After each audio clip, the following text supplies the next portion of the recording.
Okay, so guys, how are you?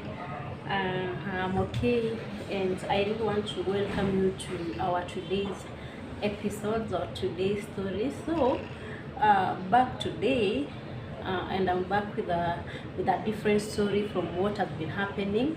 I'm very sure if you've watched my previous videos, I've done videos whereby I'm doing some very different things from what we're going to do today. So from where I work, the management saw it good to have a girls talk. So that is why I said that we are doing something different. So guys, welcome, and get to listen the whole of the story, and I'm very sure you're going to be inspired. This was made for girls only, but maybe if you have a girl somewhere, you can share the video. They get to I'm very sure that it is going to help them even help the group. So guys, welcome, and let us do this together. And we are ready to listen to you. So please share what you have with us. Thank you. And give him a coffee. Thank you to encourage our problems, our issues, our challenges as women. They are the one denominator. I see a lot of mathematics in your exams. See financial what? I see a lot of formulas. So our challenges as women, mostly they are the one common, denominator. Meaning we have like a line that joins all of us. We can all be united together as women because our challenges are similar, or it could be I went through a challenge you're going through now, so I have a bit more of experience, or my daughter is going through the same challenge, or my son has gone through the same challenge, so I may be in a better place to tell you, don't follow that route. That route may not take you very far, or it might backfire on the way. So like our manager Susan has said, my name is Lilian Dino. I'm a counseling psychologist. That is what I am doing currently. I help people, I talk to people. So I do individual counseling, I do group counseling, I do seminars. I also am a parent. I have a son. He's 24 years. Actually next week is his birthday. I have a daughter who is also 20 years old. So I'm familiar with their issues. We have anyone below 18 years? Below 18? Okay. Past 19? What is our age? Who is the youngest? 18? 17, eh? So we have those who are still in teenage. 17, 18, 19. I'm the youngest here, and I'm 17. You are 17. Congratulations. I'm also 16. With so many years of experience. Last year, when I had a birthday, I was sent a very interesting card by my daughter. So she told me, you are 18, with of course so many years of experience. But here, I'm 16. I don't know why people say 16. So I want to be 16. I'm 16 with so many years of experience. Yeah?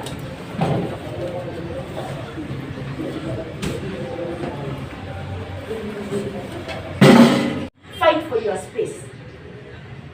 And that is what we want to talk about today. So as much as we may be different from the girl child, we may be different from men, we might have a lot of cultural things that work against us. Because also culture is not very friendly to women. Actually, most of our cultures, African culture, Kenyan culture, is like, when mwanamke nyamaza. Sindio? Utasikia tu, hata like now we are in the campaign mood, sindio?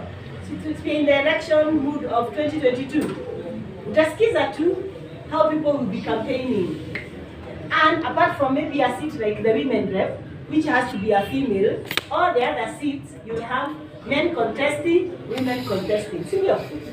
If you get, like say, an MCA who is a man, and they are contesting, and the other person is a woman, you will see they will try to tear that person down by the fact that they are female. They will not use anything that is like, say, what they have achieved or what they have not achieved, whether they have gone to school or they have not gone to school. They will not be objective. They will be like, they want to tear that woman down. They will start telling you that woman is divorced, for example. They will start telling you that woman is a single mother. But they will not tell you about the man who is divorced, or the man who has destroyed so many girls. You know, they'll try to tear that lady down on her femaleness, if there's a word like that, on her gender. So as ladies, as women in making, we need to empower ourselves, especially from within, what the psychologists call cognitively. Cognitive is about the mind, about the thoughts. You empower yourself from within, such that you know who you are and you know what you stand for, despite what is surrounding you, the external forces, the pressure. Because this world has a lot of negative vibes. People will try to push you, for example, out of courage. They'll try to derail you. They'll try to sweet talk you. And because here we are all young, very young and promising, so we can have so many suitors, so many people who are showing us how much they love us, but they just want to derail you. The moment, say for example, you get a child, you get pregnant, there will be nowhere to be found. Then what happens to your course? What happens to your academics? What happens to your education empowerment? You will miss it out. So it is important that we empower ourselves with our value system, with our personality, our traits. We become empowered people, such that you know what you want, you know what you're going for, you work towards it, you are focused, and eventually you're able to complete your course and come out with a certificate. And not only with a certificate, you come out with your certificate and with that character that can be able to find a job, do a business, or do whatever else that you need to do in life. And this is just foundational. This is at the foundation. You're just beginning. So we can even say, even the sky is not the limit, because you're just beginning. You're in school. And even if you're working and you're here, you're still very young. You have a whole life ahead of you. So there's much you can do so that your life becomes very, very successful. And what a joy, or how good it can be that one time we could have the member of parliament from any one of us. We could have an MCA from any one of us. We can have a leader in maybe whichever county we come from. It's Machakos County, Makueni, Kitui, whichever. Or even nationally. Even if it's not a political leader, you can become a leader in church. You can become a leader in an organization. But we must position ourselves now. The time is now. We are doing the foundation. And unless you make the foundation very strong, then that building, or whatever you're building, that project cannot become strong.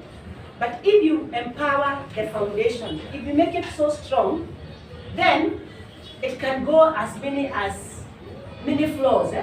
It can go as high as you want it to go. So let's be empowered. Let us strengthen our values so that we get to whatever we aspire to get to. And the scope is so wide. You can venture into any direction. Business, employment, politics. Be open-minded. Okay. So we can do a bit of self-awareness.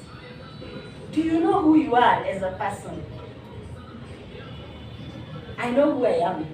And that is why I'm here today. I understand who I am. I know what my passions are, what I like, what I don't like. I know what I'm able to do, what I'm not able to do. But my challenge to each one of us, and probably that's a question you need to ponder. Do you know who you are? Yes, you are a lady, physically, 17 years, 18 years, 20, or whatever number. But who are you? Who is the real you? What makes you different from your neighbor? What makes you different from your sister, your brother? What makes you different from the other kin class, from the other person who is not here today? You need to be aware of who you are. You need to know about your body. You need to take care of your body, because the body is what we can see. Even when you go for an interview, what is seen is the body. No matter how good, even if your certificates all have A's, and you present yourself to an interview in a certain way, we will first see the physical. So if you are not well kept, for example, if you have not probably put your best foot forward for an interview, your qualifications can be so high that you might miss on the job. So how you present yourself. But that one you do, but by when you understand yourself, so that you're able to raise your confidence level, you're able to work around your self-esteem, and then now you can be able to go into an interview and pass the interview. So it's important to understand who you are. So there's the physical part, but there's also the spiritual part, like you were just saying when you were beginning. That is so much about the spiritual part, which is very, very important. Our spiritual part, regardless to which church you are affiliated to, regardless to our different ways of worship, the spiritual is also equally important. The hospitality, and then you're like, I'm not even feeling better. So what do? Give it over to God. So there's also the spiritual part. There's also the psychological part, where the mind is, where reasoning happens. And our psychological part also affects us in very serious ways. You might find somebody is dressed so poorly or unkempt. The way they look. Everybody here is very smart, by the way. Everyone has combed their hair. I think hakuna mtu akona ile style ya shaggy. How come? You know, these days, even not to comb hair is a style, isn't it? Combing is a style, and even not combing is a style. But everyone here is well kept, is well, you all look very good. But you might encounter a person out there. Look at people when you walk, when you go for lunch, just look around you. You might find somebody who is even wearing, please put your phones on silent, who is even wearing very good clothes. But the way they have worn them, there's a problem. Either something was supposed to be ironed, it is not ironed. Something was supposed to be having a belt, it doesn't have a belt. Something was supposed to be in a certain way, it is in another way. But probably the problem is not that they do not want to dress well, but their psychological state is not allowing them to dress well. They are not well mentally. Now when I say mentally, I don't mean kuchizi. Simaanishi huyo mtu ni mwenda wazimu, hapana. Mental well-being is about even the small things, like I was saying, self-esteem.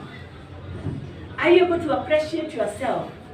Do you appreciate your body? Or you wish I was taller, I was shorter, I was more slender? Are you able to appreciate yourself the way you are? Are you crushed within you such that even when you walk in a certain way, huna self-confidence? And these things can come from a lot of sources. Maybe the way we were brought up, we did not have a lot of people encouraging us, you're doing well, you can make it in life. Most times our society is negative. It just looks at what you are not doing right. Even wazazi, most times we are negative. We look at, you have passed all the 8 subjects, but the 9th one, napona hibu kupita. We are not looking at how the glass is full. We say this glass is half empty. not half full. So, depending on where we have been brought up, it may have affected our self-esteem, our self-worth. How do you value your life? Do you feel you're worthless? Do you feel there's nothing good out of me? Out of the words you had, and they affected you psychologically.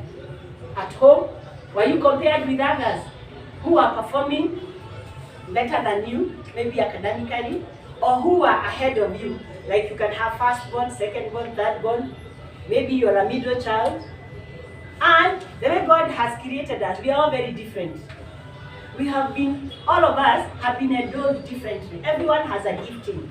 Whether you are the firstborn, the lastborn, the middle one, wherever you are in your family, you have your gifting within you. Were you compared with others, such that even when you come to this class, or when you are in class, when you are in this institution, you think of yourself as the lowest clad person, you know? So that even when you do an exam, after that paper you say like, your paper naona mimi nitakuwa wa mwisho. Bwana usiseme ni mimi nitakuwa wa kwanza. Bwana usiseme ni mimi nitapita. It could be about your psychological state. So that you were taught to be the last one. You had so much negative vibe of being the worst. So you think of yourself as the worst. But today we are here to challenge such thoughts, to challenge such perceptions, that you need to think of yourself as yourself. You are different from your siblings, from everyone else in kin. You are just different. And you are you. And the way you are able to succeed as you. Sawa sawa. The way you are, yeah? We might all not perform the same. But the way you are, you don't even know what my path will take, what your path will take. They'll be different. One person might score an A here, outstanding. Another one might score a B. Another one a C, like that, the grades. Eh? But at the end of the day, you might even find the one who did not perform very well in their diploma here ends up employing the one who performed very well. So don't demean yourself. In fact, in Kenya it is said, most of the people who score C, average, the ones who score C at O level, at Form 4, the ones who score C end up employing the ones that score A, the A students. So don't demean yourself, regardless of your performance, regardless of your background, regardless of how you look. You are unique in your own way, and you can achieve the highest level. You just need to follow your path, remain focused, refuse to get derailed, to get obstructed, refuse that negative vibe. You start undoing it. Things that were said about you at home, at school. I don't know why primary school, even when I went to school, which is many years ago, when I went to school, I think most of you are not born, especially primary school. That time, there was so much negative vibe from the teachers. And I think when you are young, you tend to internalize everything. It's like you are a sponge. Ukiweka kwa maji, inachukua maji yote. So, when you're young, you also tend to take all the words, all the negative words. Sijui mwalimu fulani akasema nini. Na wakati wetu, I don't know why people used to abuse using animals, where ni ng'ombe, where ni mbuzi. Nikaambiwa ubebe nini, are they called vines? Zile sweet potato vines. Hata ungesikia mwalimu akiambia mtu, wewe unatakana wewe unabeba sweet potato vines. Unakuja unaweka hapo nyuma, unashida ukikula, wewe ni mbuzi. And you know, unaambiwa hivyo. And it's in a class of 40 or more students. So there was a lot of that negative, I don't know, I think it's just our society. And then competition. Of course, there are those who perform very well and they are really lifted. Even their ego is really empowered. You know, wana msifanye hesabu kama huyu. Hebu simama, anaitwa jina lake. Nyinyi wote hamwezi fanya kama huyu. So yeye ego yake inapandishwa na nyinyi mnakrashiwa. So unaweza kuwa ulibeba hiyo maneno yote na bado inakusumbua. Hata unakudukanga. Wakati wetu, even the caning was so hard. We were caned. Tulichapwa sana. I think there are some things I find very hard to do up to now. Like for example, I cut a piece of paper, maybe, or a paper that I have, let's say like a receipt from a supermarket. Nimetoka kwa supermarket, it is very hard. Uniona nikirusha receipt kwa barabara ama anywhere.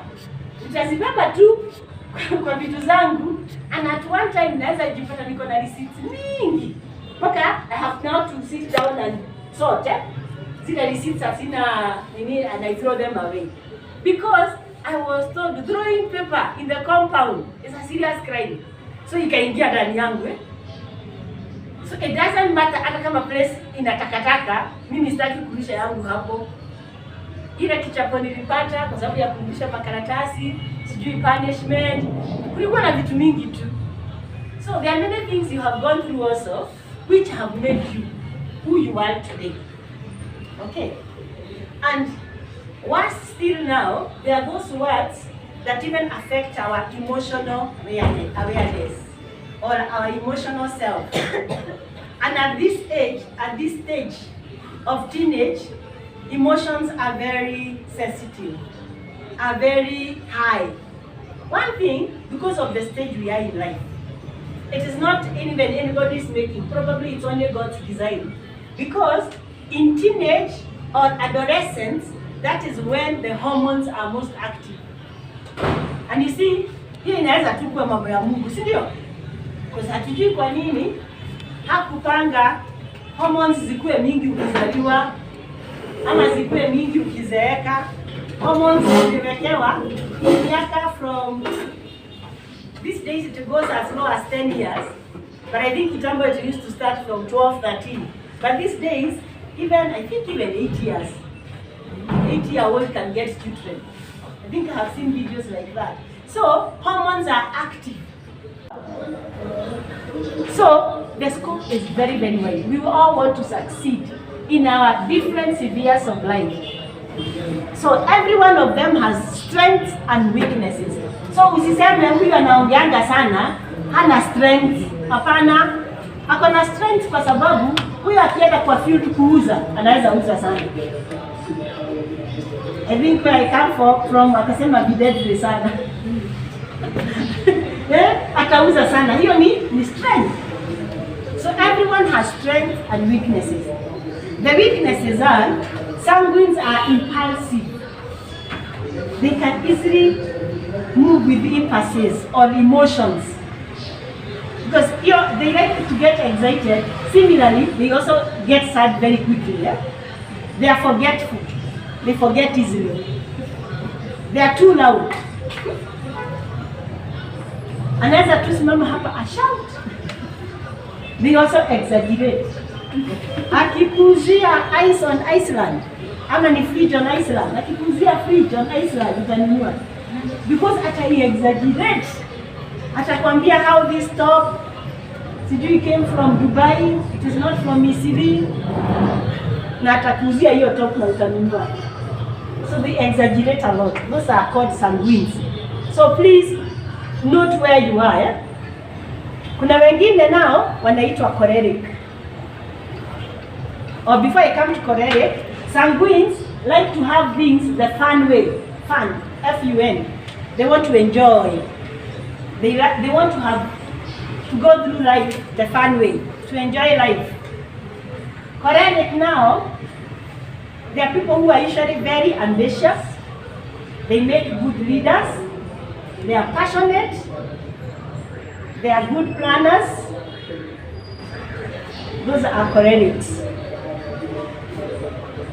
But their weakness, they can dictate, they can be aggressive, they can be impatient. Those are cholerics. Cholerics want to have things done their way. It is either my way or the highway. And I am sure some of us have parents who are cholerics. True. Wale, kama huepi Kim, silipi school fees shule ingine. It is a Kim or Kim. No other option. So kuna wale waliletwa hapa na choleric parents. Hakukuwa na many other options. So ukajikuta uko hapa. Make the best use of it. Now that you are here, Make the best use of it. It's a good opportunity you have. So those are called cholerics. Cholerics want to have things their way, my way. You have to sit the way nimesema. Kama nimesema watu wasifold miguu, wasifold. Kama nimesema watu wavae nguo sijui imefika wapi na mimi ni mzazi, nguo zako zote zifike.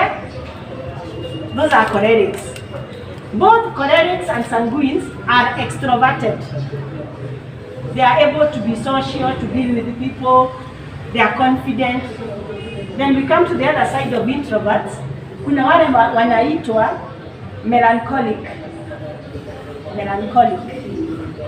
Melancholic, their strengths, they are thoughtful, they are considerate, they are cautious, they are organized, they really pay attention to detail. Now most of the cholerics write very well. After their handwriting is calculated. You know, they like to wear black, white, or white, black, pink. They like monochromes. They like order. Kama ni shirt, maybe there's a way it is tucked in, there's a way it is ironed. Kama ni blouse, those are called melancholics. Their weaknesses is that they are obsessive, they are too cautious, they are prone to depression, they are perfectionists, and they are also difficult to please. You know, they pay attention to details, so that now, if you do something for them, they will analyze, and they'll see a fault. Mseme, umeshuka vizuri, but mbona hii ni nono? Sasa, hata, you know, you are wondering, water down, hiyo nimeshuka vizuri. They really pay attention to details. Those are called melancholic people. Higher. And I've said their weaknesses.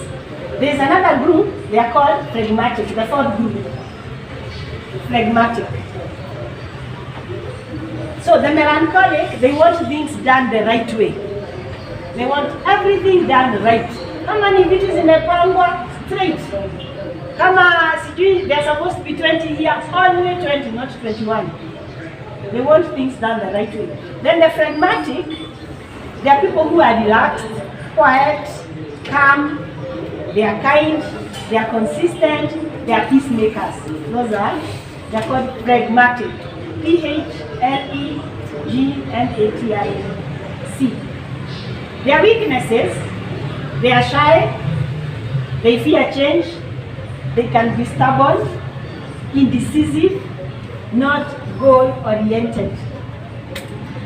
Those are phlegmatics. So tumesikiza wote waine. Are we able to place ourselves? You can place yourself where you are. So what you do when you place yourself, you look at your strengths. The strengths, you keep on improving them, you make them better. The weaknesses, you work on them so that if you are like melancholic, you don't become depressed. You try to go out there and talk to other people. Man is a social being. Don't be too much within yourself. Don't just study, and you cannot even know what is happening around you. You need to know what is happening around you, what is happening with the other people. Socialize a bit. Don't over-socialize, but socialize enough so that you are a healthy being. Man is a social being. Yeah? Another thing that can also affect our personality is our birth position. When you first born, when you last born, when you middle child, when an only girl, an only child, that can also determine your personality. You will find most of firstborns tend to have choleric personality. That one of things my way. I want things to be done the way I want. Mimi nimeachiwa watoto wengine kwetu nyumbani, nimesema muoshe vyombo na muoshe hivi. You want things done your way, yeah? So firstborns have a lot of that tendency. But they also work hard so that they are able to please their parents. They are responsible, well-behaved. Most are high achievers. They become authoritative. They are good leaders. They can help and protect others. So maybe you are that person who is the firstborn and you are wondering, why do I really care about others? It's because it is in you. The way you have been brought up and being a firstborn, it also affects how you are. Secondborns, most of them, they are competitive. Secondborns. Huh? So, you might be a secondborn here, and you always want to outshine your firstborn, and you are one. That is your nature. Because you are second, na umekuta huyu mwingine akiwa mkubwa kiasi, so you want to compete with them, you want to overtake them. But they already have the advantage of age. Sindio? So, kama tuseme uko hapa Kim, maybe you are firstborn ashama, kama uko second, firstborn yenu ashamaliza shule na ako job. Unaweza compete kweli? Yeah, akienda ashuke a certain hairstyle na ako job, na wewe uko Kim, you are student. You can't compete. So you just need to know that you can have the competition within you, but you tone it down so that it doesn't destroy you. So secondborns can easily get sibling rivalry with the firstborns and can easily get discouraged because you are trying to compete with somebody who has more age or who has more experience than you. Then we have middle children. So they're like you are 5 in a family and you are number 3 or you are number 4, you are a middle child. A middle child, sometimes they label themselves as squeezed. They don't know whether to side with the older ones or the younger ones. Wako tu hapo katikati. But they can be very good at bargaining. Unajua umejikuta katikati. So if the firstborn and the secondborn disagree, you as a thirdborn, you can decide to talk to one of them so that they agree. You can be a mediator, akofiana. Yes. So middle children can also be good at bargaining. They are social. They are able to resolve conflict. So why I'm saying all these things is so that you pick the good, and the not so good you work on it if you are there. Sawa? Lastborns, they are used to be pampered. They like being pampered. Sivyo? Kuna mtu anasmile sana nadhani ni lastborn. You know, psychology, we look at how people behave, and out of the behavior we can pick, huyu ni sanguine, huyu ni lastborn. So they like being pampered. Maybe they are used to be called the baby of the family and things like that. So one of their challenges is that they like to depend on others. Kuna mtu hata lecture ashidi akisema wakati wa mtihani, kuja na raba yako, kuna corona, kuja na pensili yako na rula yako. Yeye hata beba. Na sio ati hakuwa nazo. Anataka kudepend na other people. Anataka mwingine ambebee raba. Kumbe ni lastborn inamsumbua. They are used to depending on kubebea mtoto maji, bebea mtoto chakula. So hata hapa kwa shule, nataka kubebewa rula, abebewe pencil. Please carry your own next week. Sawa? Usilete lastborn hapa. So, kwa sababu na sisi tukimit wote tujikuta sisi wote ni lastborn. Sasa nani atadepend on who? You know it is possible. Tukuje sisi hii class, sisi wote ni lastborns. So who will depend on the other? So please, try to be independent. Sometimes they can develop inferiority complex because they are used to being babied and being seen little.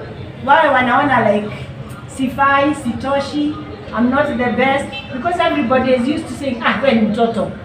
No. But please, now you have grown. Be yourself. Register your presence, even if it's in your family. If you are in a family meeting and they are discussing issues, hata wewe contribute. Waonyeshe unasoma, unaelewa, si ndio? Usikubali baby na sasa you are 20 years. Baby ya siku ngapi? Agree now you have grown to be your own person and you want to achieve what is within you. So don't agree to be just be babied and things like that. Then an only child.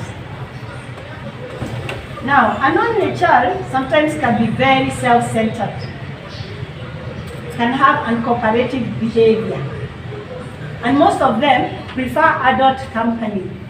You want to befriend people who are older than you, because when the only siblings you had are your parents, who are much older than you.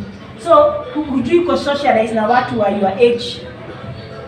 And the way we were discussing relationships, unaweza jipata, you want to be friend, your boyfriend is so much older than you, which also will have its own share of challenges, because the reasoning, it will be different. People of similar age or at a certain range of age reason the same, think the same, like the same things. But when the age difference is so wide, already that separates you, because your experiences are different, your view of life is different, and things like that. Okay, I want to leave time for questions, but like I said earlier, even these traits, personality categories can define how you relate with other people, even the opposite gender. So be on the lookout. If you're the person who likes to party so much, limit your parties, because you know this time you're in school, you need to perform in school. The relationship issues, I say they create emotional connectedness, and that is why you can divide yourself depending on the many relationships that you have. It also creates, of course, a lot of conversations. If you are forever on your WhatsApp discussing so many things with so many friends, then what time are you left with to do your studies and other things? So be careful and define the category of friends you keep. There are also other exchanges that can turn out to be harmful to you. There's a lot of social media in our day, and actually, as parents, as psychologists, as now the people who are maybe like taking care of others, we keep on asking, is social media positive or negative? But many times, it has a very great negative impact on many youths. For example, there's a lot of pornography. Pornography is all over. So please, like I said, drugs is a no-go zone. Pornography, it might look harmless, but to the person viewing, it now works on your cognitive, on your thoughts, on your imaginations. So it's like your energy gets towards a certain direction. It gets drawn to a certain way. The things you hear, the things you see, the things you listen to, they really affect you, your inner being.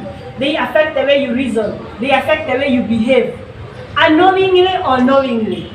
So you might think you are watching pornography secretly, but it will impact your behavior. Either you want to go and do what you have seen, or you want to engage in so many relationships, or there's a certain thing you are looking for because of what you have seen.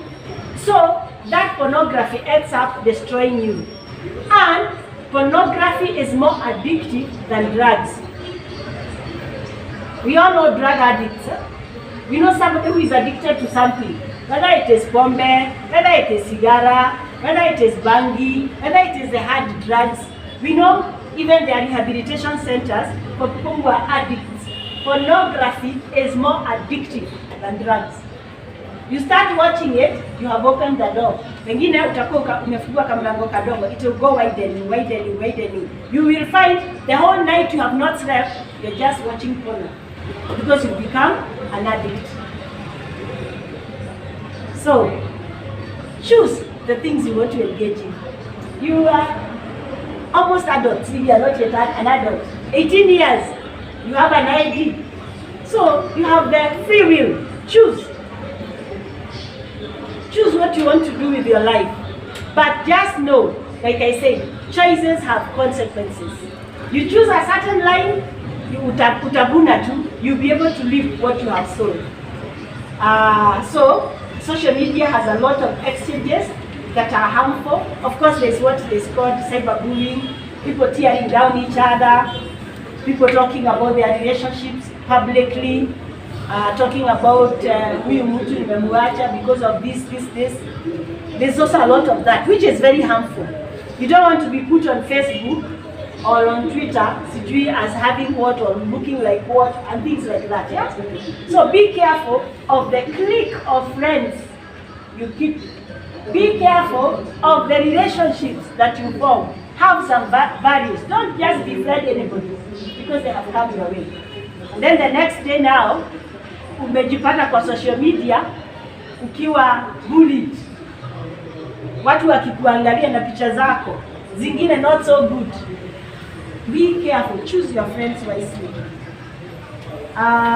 When relationships go wrong, of course you'll feel betrayed, you'll feel hurt, you'll feel deceived, insecure, anxious, angry, agitated, isolated, abandoned, all those words. But I want to tell you, if a relationship goes bad today, it doesn't mean you can't pick up again. If you're booted today, if you are left today by a boyfriend, by whoever, you can still have another relationship in the future. So don't go into a cocoon and you start self-hate, you start killing yourself, depressing yourself, like your world is over. It is not yet over. Yeah, it is not over. So learn to rise above failure. Whether it is failure of a relationship, failure of an exam, a paper, and you're given a supplementary, rise above that. Prove that you still have something to offer to this world.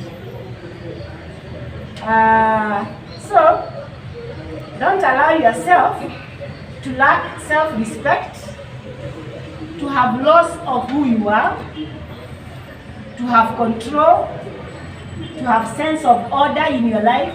Don't allow yourself to get to that level. Don't allow yourself to get to a level where you don't even have a sense of purpose.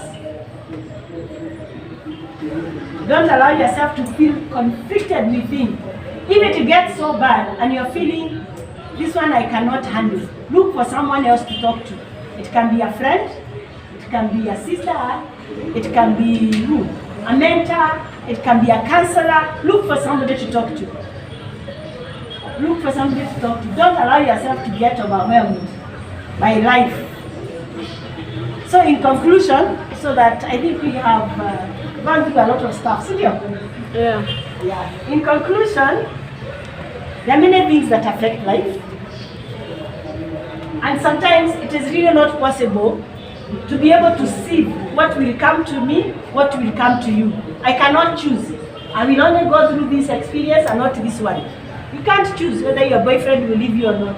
You can't. You can only choose yourself to be faithful, but what they do, you can't choose. So there are a lot of things that happen in life. But what we can do is to rise above or to prepare ourselves in advance so that whatever life gives us, we are able to handle it. If we can have the right value system, we can have our vision, our goals, we can choose the right friends, we can have some form of flexibility, we are self-disciplined, we have mentors, we have role models, we have some spiritual affiliation. There's a way we connect with our Maker. If you can have all that, then you are able to go through life in a successful way. Okay? So, I hope we have learned something. We have learned something? Yes. Okay, so now I want to allow time for questions. Okay. So, feel free to ask any question. Any question? Yes. Kama kuna kitu imekuwa inaku stress, don't fear. Sini sawa? Yes, don't fear anything. Just ask any question that is bothering you.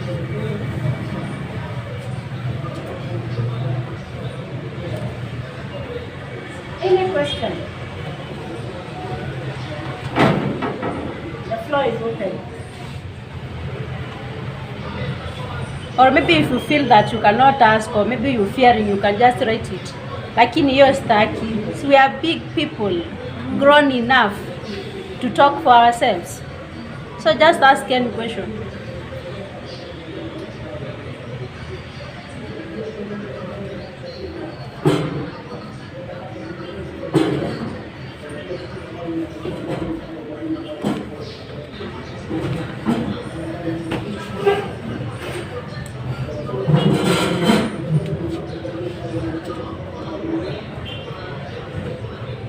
Questions? Show of hands. When you started, what was your expectation? You had said today is our day. We meet as ladies. You want to know what is affecting us. You want to know how to move on, to be empowered in terms of relationships. Maybe for me, I can say the essence as to why we decided to have this, maybe the forum, maybe it was mentioned when we start, is that we realize that 80% of our EIM students are ladies. Do you agree to that? Yeah, we are ladies, and when we are ladies, we are faced with challenges, at the same time we have opportunities. Even when we look at whatever is going currently, it is that ladies are fighting for power, isn't it?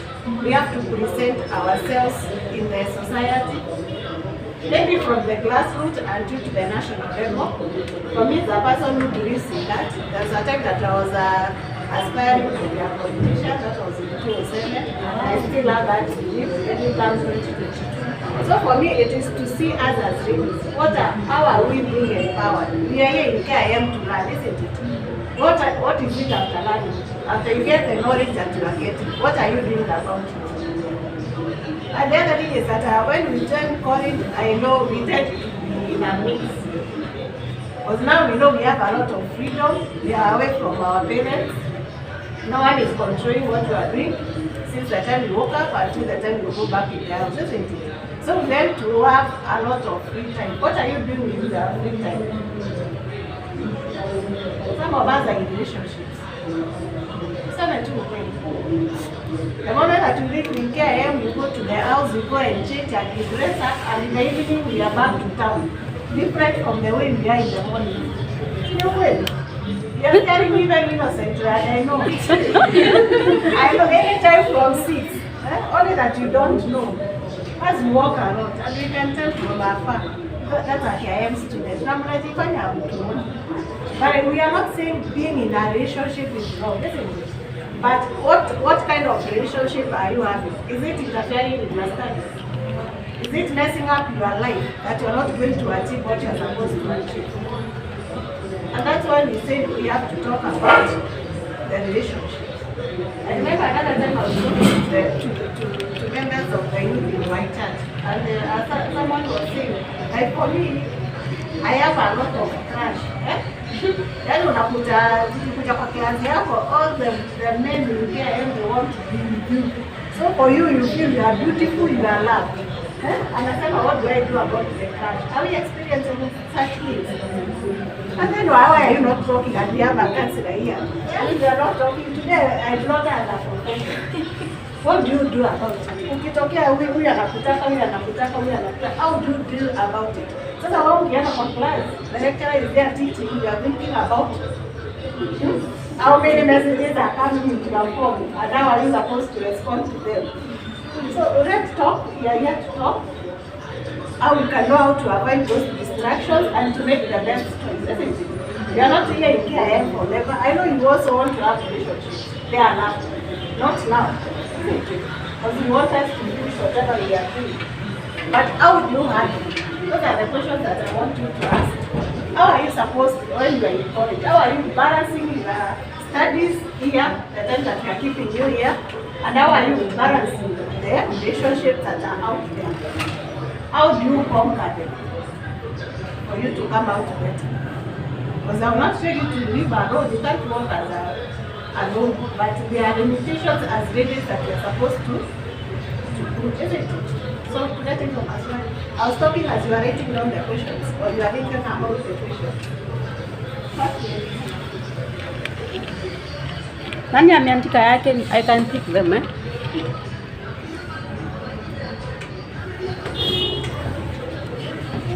Irene hata hatukrashiwi, pia sisi tunawakrashia. Questions. Questions. Umesema mwanaume akikuja kwa life yako anakwambia nitakubaia, nitakufanyia, hizo vitu zote. So, as a lady, hapa hivi sure watu wako na boyfriend.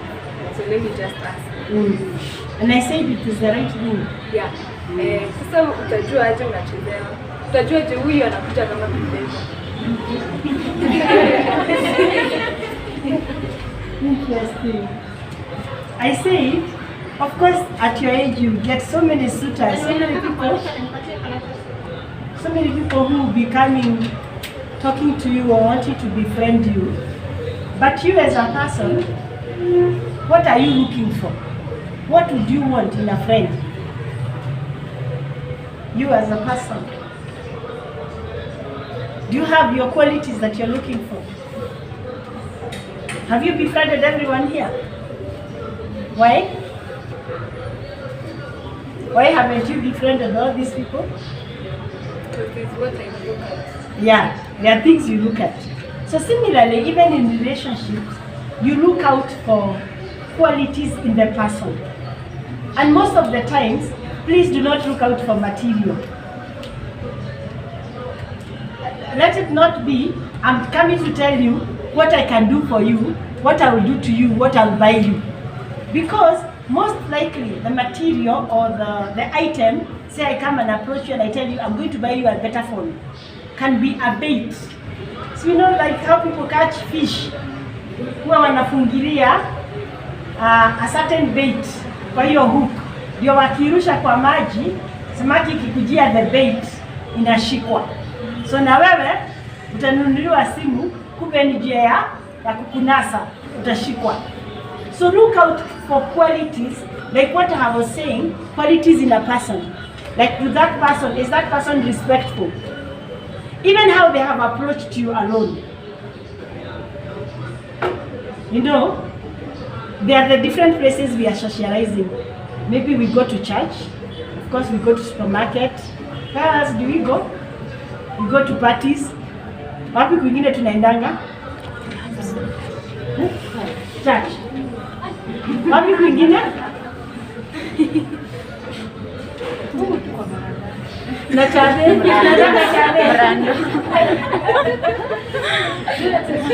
tunaenda chade.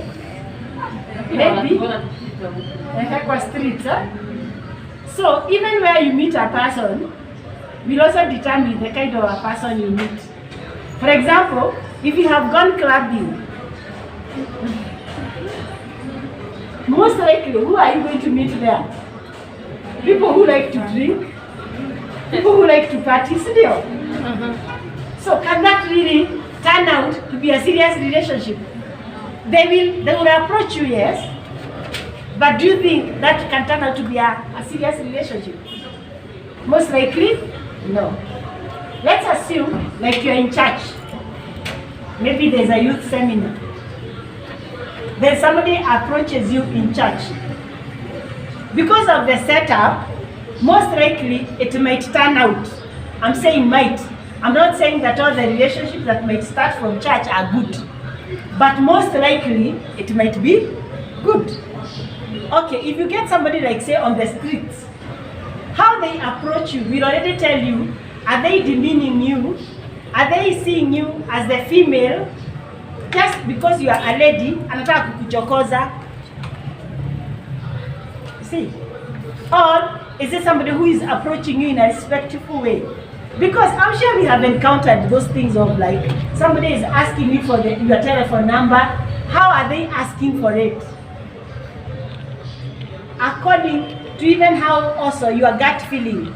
How do you feel about that person? Look at the age difference. Of course, there's a person who will approach you and you will just decide this is a no-go zone. Because you know they just want to take advantage of you.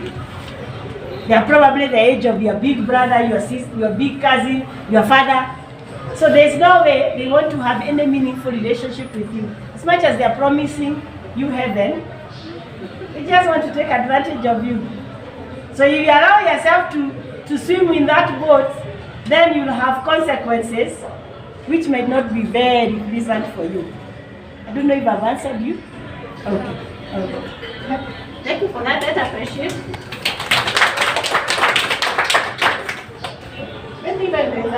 kind of a relationship. Before we get to the next question, I think on the social media we have seen the story about McKenna or whatever. So even that, let us be careful. We start calling you sweetheart, another lady is calling you sweetheart, baby.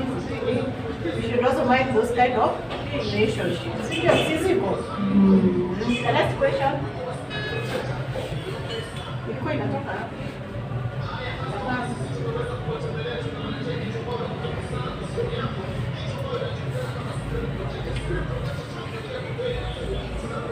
We have another question.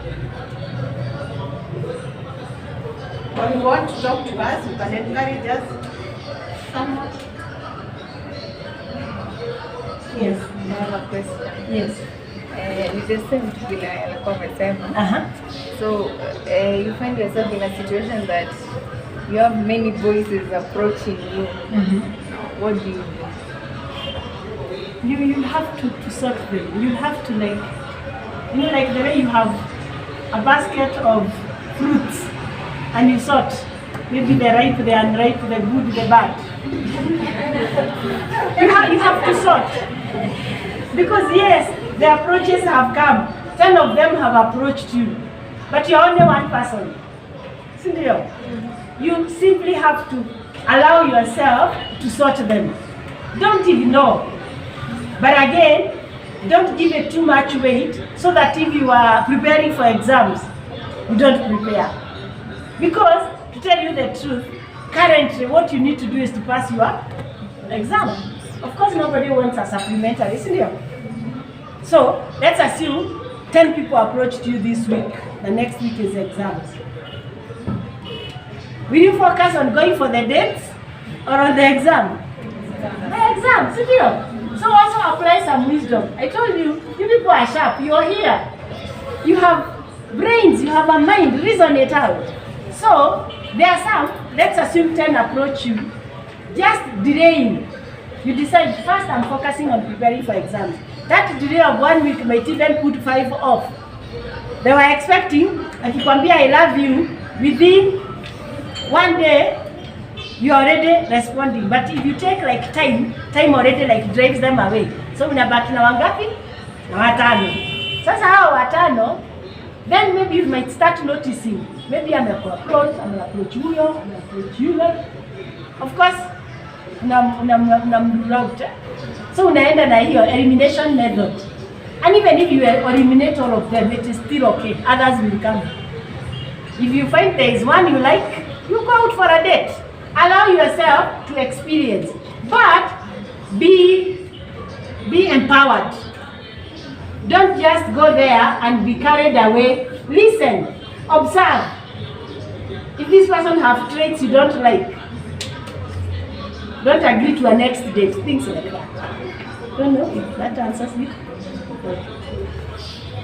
Okay, thank you, Lillian. And maybe to respond to one of the same, when such happens, it still depends with the tag that you are putting yourself at the beginning. There is a tag, you yourself, the value that you are putting yourself. It is what will give a signal. What kind of crowd are you attracting? Because that is going to make a limit. And when that happens, you also have to have limitations. Because if you rate yourself, they know that you are free. Unaweza katiwa na anyone, you can talk to anyone, you can hang out with anyone. You know, you attract more. But the time that you have principles and you have limitations, you are still going to keep the unwanted crowd from approaching you. Isn't it? Another question? Yes. So I was saying, and again, it is also important to know that you don't mix education with sex. Because the moment you mix those two, one of them will suffer. So it is up to you to decide what do you want you to suffer. You know, education is very proud. There's masomo iko na malengo yake.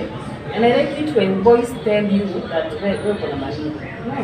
Because uko nayo unasoma, you see. If you're putting something in your head, because you have the pride because you have started putting your positioning yourself to a certain level. Like when you're doing a diploma, see that's why you want to talk to someone who doesn't have a diploma. Hata kama ako wapi. You see, so when you're choosing, you also check. So hata kama watakuapproach wangapi, your standards, or set your standards. Am I talking to a diploma holder? Am I talking to a part-time holder? Or am I talking to you? So again, there are some things that will make you able to choose. You'll be able to choose this one and not this one. So, again, don't mix education with so many things. One of them will suffer. There's what is called intellectual intimacy. Intellectual intimacy. Sex is called physical intimacy. Yeah? So it is like there are various forms of intimacies. There is intellectual, financial, emotional. Like you might befriend somebody on the phone. Somebody might approach you on the phone. And I hope we are listening as we take our sodas. Are we listening? Yes. I'm saying somebody might approach you on the phone. You have even not met them physically, okay? But they have started sending you messages. I love you. Sijui nini. Pengine hata humjui. Or you unamjua, okay? It can be either. But you have not met physical. So when you start responding to those messages, depending on how you respond, you get emotional connectedness. Sawa? If you start saying, I also admire you, I also like you, I also love you, you're getting emotionally connected. And what happens, that carries you away. So that now, if that person sends you 10 messages in a day, and one day they don't send the message, ni kama utakuwa mgonjwa. Because emotionally uko connected. Sawa? Haya. Now, I was talking about intellectual. Intellectual is like what the manager was saying soon. If you are a diploma holder, you start dating somebody alifika class 8. Sisemi ni mbaya, lakini huyo mtu amesoma mpaka class 8. Akaingia kwa biashara na akafanya biashara and they are succeeding in business. So akiku approach, hata on the face value, they look better than you. But yeye masomo yake ni class. Intellectually, hamuko same level. So what happens, you start the relationship, but either it might not go very well. Because the way you are reasoning, for example, some of the things tunazoyanga kwa college, ni how to deal with people even from different cultures. Are we all Kambas here? No. Are we all from Machakos? Because I'm sure there's a Machakos culture, a Makueni culture, a Kitui, as much as we can all be Kambas, kuna zile vitu zinafanyangwa Machakos hazifanywi Kitui. You know Machakos is very near Nairobi. So kuna vile watu wa Machakos wamechanuka. Haya.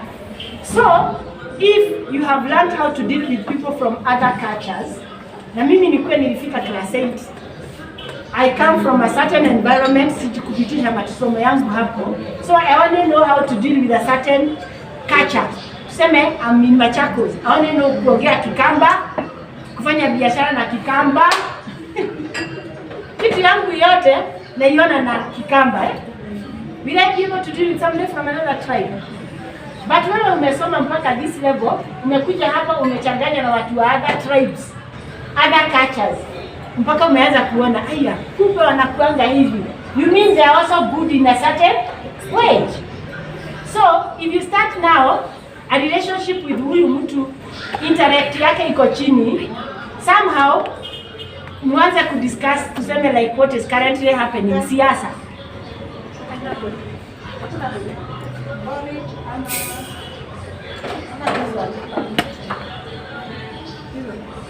You start discussing what is happening, the political situation. Unajua kama nimezoea one Wakamba, mimi nitasema nataka president Mkamba. Si ndio? Na wewe because umemix na different cultures, utakuwa ukisema whoever wins, hata kama ni tribe nyingine, tuko tu sawa. Unaona? So unaona hata arguments, you can't argue the same way. So that is the challenge that comes. You go for somebody who is lower than you or who is way too high than you, but I would rather yule ako juu atakuchallenge na wewe upande kushinda yule ako chini. Because yule ako chini, especially if it's a man, it's very hard. Ati yeye akubali kupanda because of you. But if you today you befriend somebody who is way above, you might want to further your education, see? So challenge that comes when you befriend somebody who is lower level is that your intellect cannot match, so you can't achieve intellectual intimacy. So let me see so that you take soda. As you think of the next question. And maybe if I give... Okay, maybe before you ask, I want to emphasize on your question. Aliuliza wakikuja wengi tuwafanyie nini? Was that the question? So you can be sure they will be coming now, and when you be called a shushu. Yes, mtaomba sana, so na mtaitishwa sana na watakuja wengi. So it's upon you to know, like, is it your right time to do whatever that they ask you to do. Sawa sawa. In fact, ask us even for those that are married. Tunaomba pia. So imagine tulianza kupeana when you were 16. Tutapeana pia tukiwa wazee. Be careful, Thank you. Hi.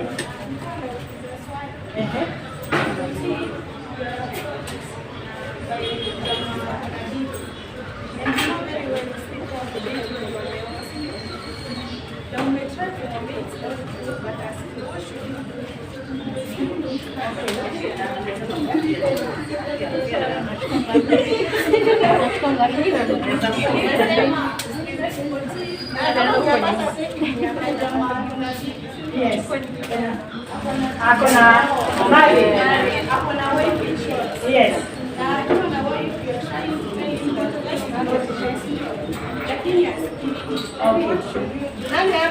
Okay. Nimesikia. How many of us would like to be second class? Yani, who would like to be the second wife? Afford. Lakini kuna saa ingine you convinced by the money. Yaani ukiona hiyo pesa unasema bora nimejijengewa, bora you're like asili sawa. Sasa now that is where the problem begins. Because wewe umeconfusiwa na material. Nani atapata keki? I'm still coming to your question. If you're convinced by these external things, ujue the external can end. Zinaweza isha. Inaweza jengewa nyumba, inaweza chomeka. Gari itazeeka. The man can have so much money, but because the source is one, inaweza kuja iishe biashara iharibike or whatever. What you need to go out for is somebody who is valuing you. Because the minute you go for the externals, it is like your value, haiko. I'm not valuing you for who you are. You're getting married to me because of the money I have. So nitakupea pesa na mimi self-respect kwako sina.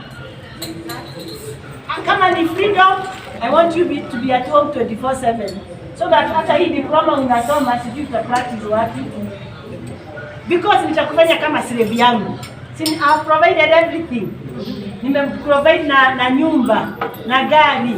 Ukienda mahali na kuambia uende masaa mawili usipitishe, mara natuma watu wa kutrain. If you greet somebody in Machakos town na kuja na ambiwa na kuchapa, serious, ninakwambia I'm taking care of you.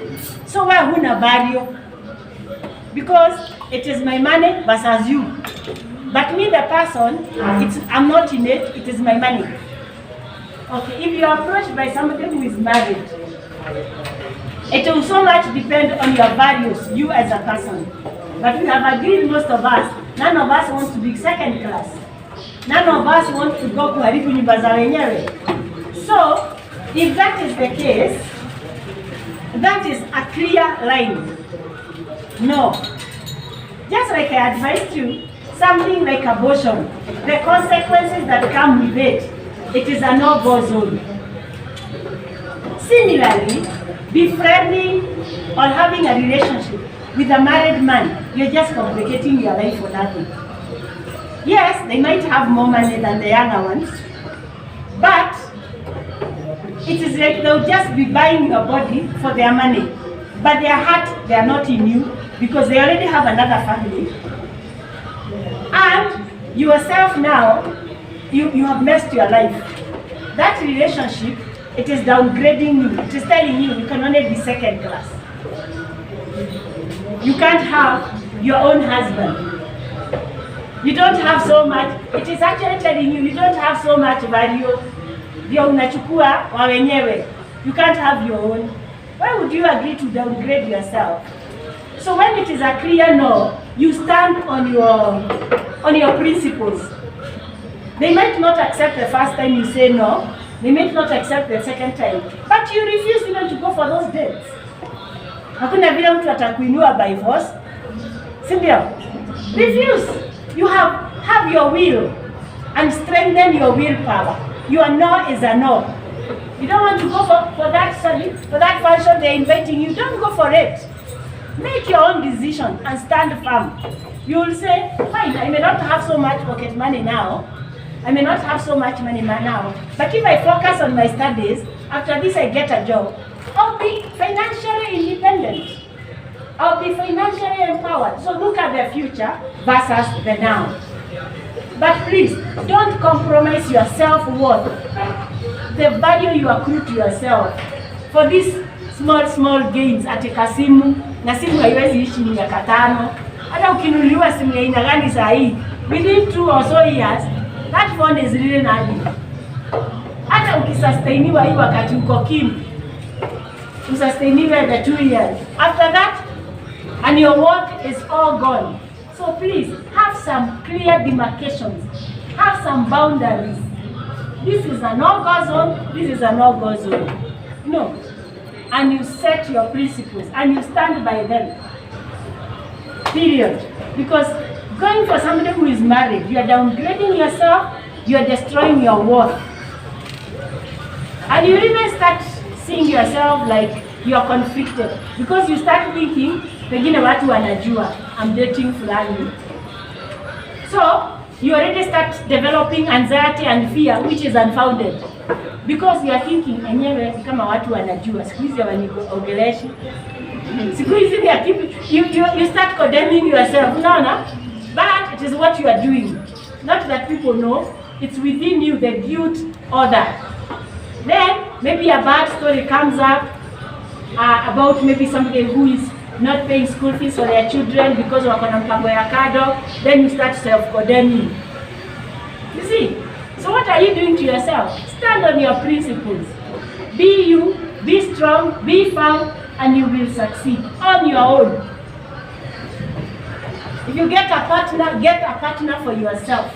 Somebody who can love you with 100% heart. Sio nusu iko kwa bibi yake, nusu iko kwa watoto wengine. Now of course, men of that type can have several of you. Ujue hata kuwa kwako tu, ana approach huyu. Sasa utakuwa maybe even 10 kwa hiyo landa. So surely, why will you want to get 10% and you can get 100? You are still young and promising. Sawa? Okay.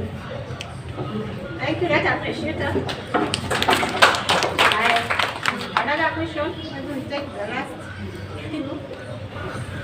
Any other students now listen? Yeah, I'll give her the first chance. I have a question. Yes. Until you meet someone, then you are sure you don't want him, you don't love him, you don't want to be in a relationship with him, then you keep on insisting.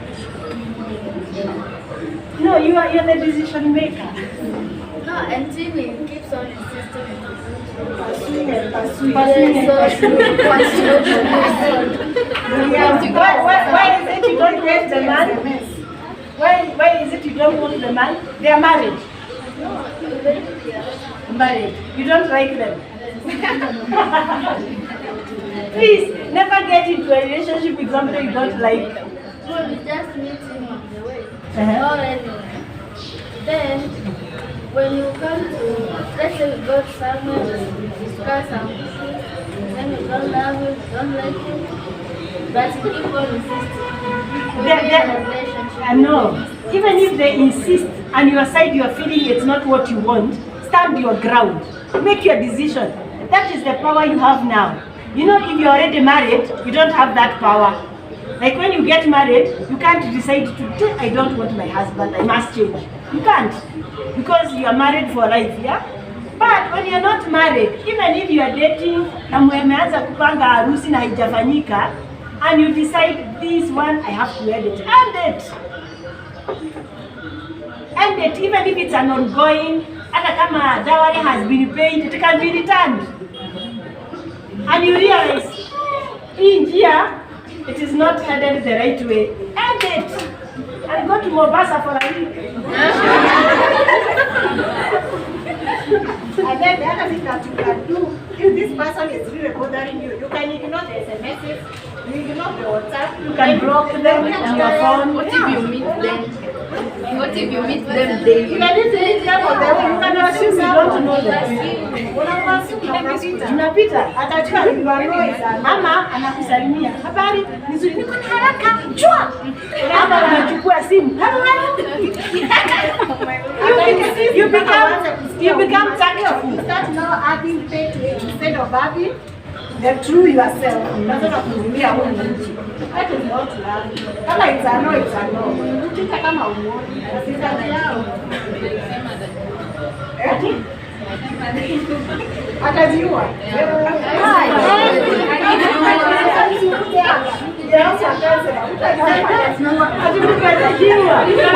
Mwambie utakuja kwa mazishi.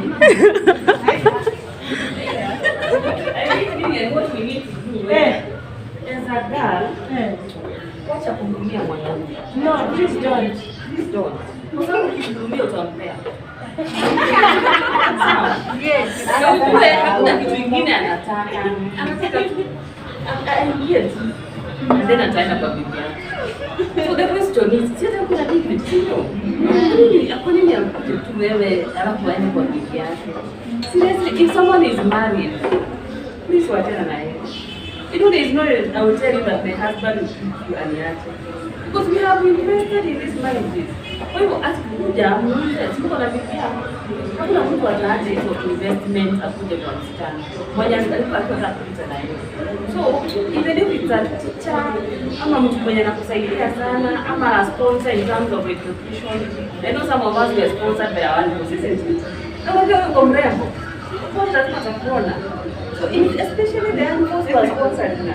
Ui, tukae bali kidogo, sio? Because you will also tempt him. Sio kupenda kwako. So avoid them. And in case someone is calling you like that, mwambie tu point blank. Mwambie they cannot start in a relationship because you are married. Okay? Mwambie ukweli. Na mwambie please respect your wife. The way you want to respect me, please first respect your wife and your children. Before you talk to me. So also, hata wewe wacha kumhudumia. Unless hata wewe unataka. And I keep on saying, this is what you make isn't it? Because the sex drive will be there. You are cool. And it is true. But look at the consequences. Here 2 minutes. Look at the consequences of the 2 minutes. Sijiulize wewe. So hata kama ni mimi your teacher and I want to do na kufuatilia or maybe your sponsor, just think about the consequences of the 2 minutes. Please, usimwondoe. Self-control. Nasikia? Na mtu wa kujiua asemaje atajiua. Mbele aende akiwa kitu amejiua. Mtu wa kujiua asemaje atajiua. Anataka kucheza na your emotions, na your psychology. Atajiua. Tuko hapa. Hata mwisho. Tuko hapa alafu pale hapa. How do you deal? How you deal with anxiety? For example, you can just sit at the place and then just away from it, just like But you are seated and then you see, when you're just sitting, you're doing nothing, then all of a sudden you're just anxious. you're just anxious. Okay, anxiety is like a fear. Kama uoga fulani. But fear is usually something real. Like I have seen a lion, so I get afraid.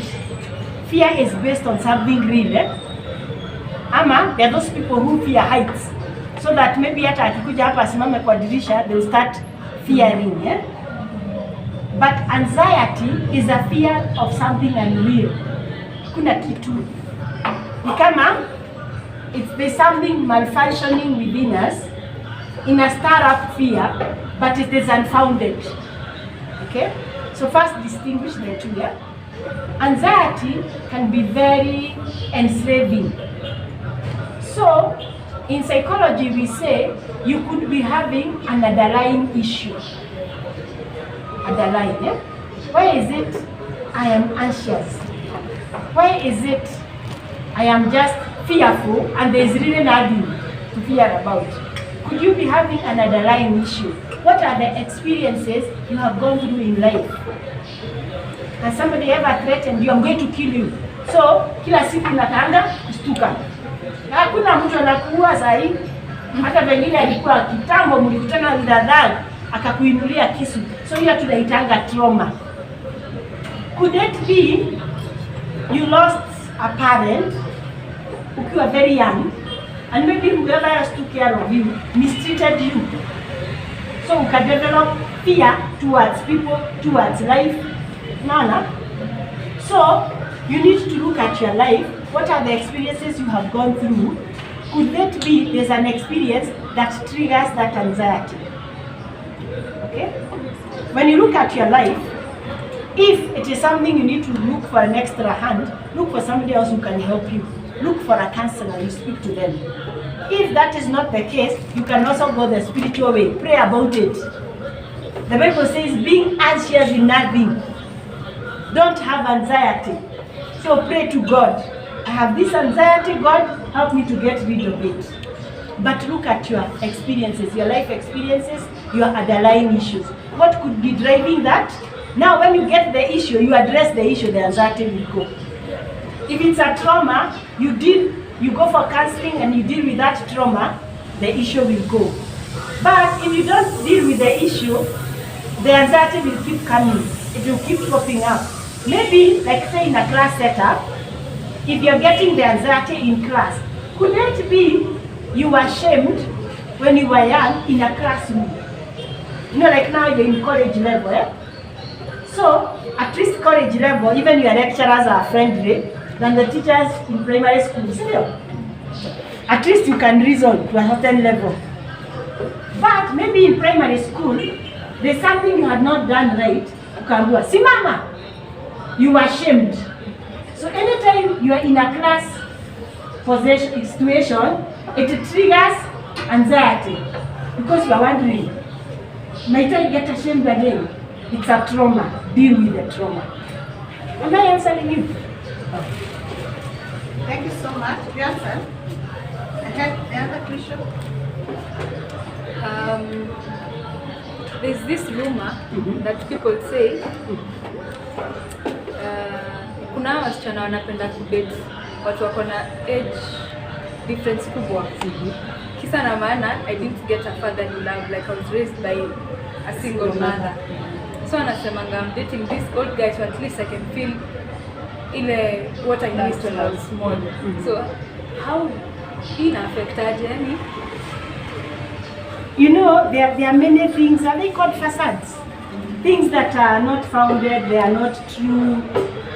It will not be necessarily true. Because you see what happens in a relationship, if you get married to somebody who is so much older than you, the age incompatibility will be the first challenge. Sisi, wacha nijiite sasa, sisi watu wazee na nyinyi hatuwezi ona things the same way. Of course, there is the way I was brought up. In my time, there is the way I grew up. There is the things we were doing when I was young. Now when we sasa time yako, like when I was young, let me give you an example. We really used to fetch water from the river. Hakukuwa na tap water. Siku hizi iko, but haikuwa kabisa. But sasa nyinyi, pengine you have grown up when the water is just outside there. So there is no fetching of water. So, wewe sasa ukiambiwa enda ukachote maji kwa mto, you will feel mistreated. You will think, oh my God, this person just hates me. Mimi nikiambiwa nikachote maji, I'll be like, si nishaichota maji. Kuchota maji si kitu. Nitaenda tu nani? Then you'll be asking, unawezaje chota maji? Na hiyo kubeba. But you see, it's the difference in age. When I was growing up, that was one of the chores we did. You have never done it. So that is one of the challenges you get when the age is incompatible. And it can be both a very old person or even a younger person.